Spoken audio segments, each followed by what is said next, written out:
On a beaucoup récupéré au niveau des cicatrices. Oui. Il y avait des rétractions qui me gênaient beaucoup. Là, on a bien avancé de ce côté-là. Et on commence à voir se profiler votre sang.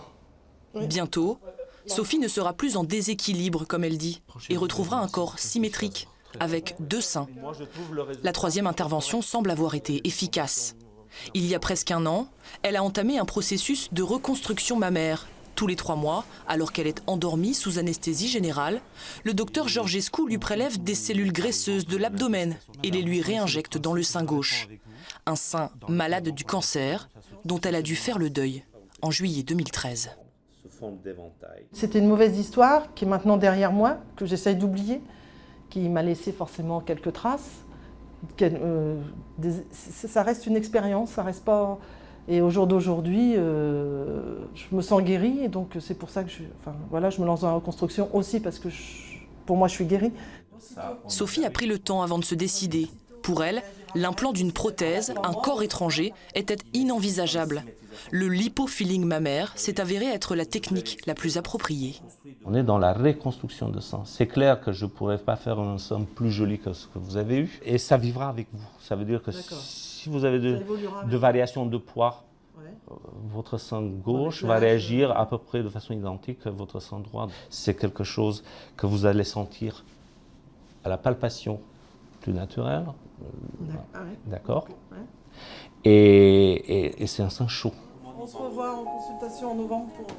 Sophie ignore encore combien de séances d'injection seront nécessaires pour qu'elle retrouve ce sein. Le traitement par radiothérapie qu'elle a subi il y a des années a fragilisé ses tissus et ralenti la greffe de cellules. Après l'ablation de son sein gauche, elle n'avait qu'une idée en tête, se séparer aussi de son sein droit pour éloigner la maladie et retrouver une symétrie. Tout cela est aujourd'hui derrière elle et Sophie s'imagine déjà les bienfaits de la reconstruction. De temps en temps, il y a des choses que je ne vais pas faire parce que je pense à ma cicatrice, je pense à mon bras, je pense à mes douleurs que j'ai actuellement. Une fois reconstruit, si j'ai plus de douleurs, je pense que je vais faire des choses que je ne faisais plus au jour d'aujourd'hui, où je vais oser plus, je vais moins y penser, donc je vais aller de l'avant. Aller de l'avant, c'est aussi le précepte d'Agnès. Depuis 5 ans, cette mère de famille vit sans sein. Elle a subi 2 ablations, sans aucune reconstruction.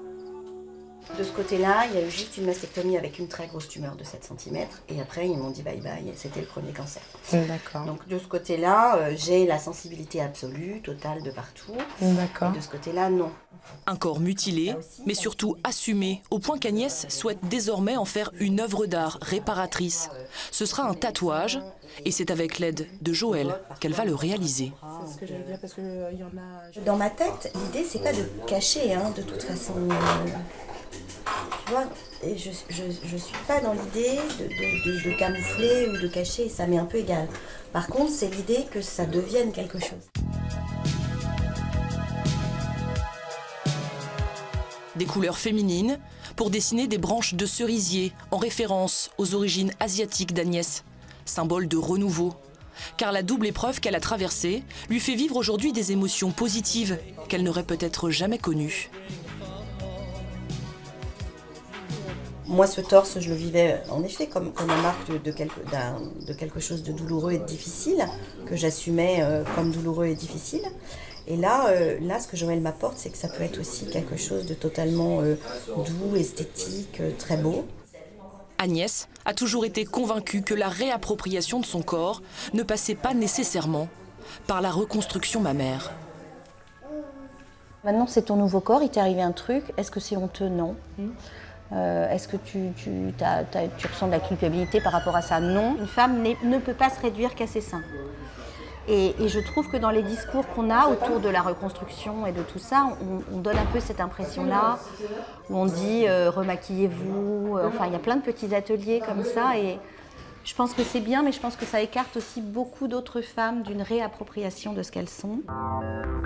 Agnès et Sophie, 2 parcours de vie et 2 visions personnelles d'appréhender leur corps après la maladie. 2 femmes qui ont fait leur choix en toute liberté pour vivre désormais sans subir.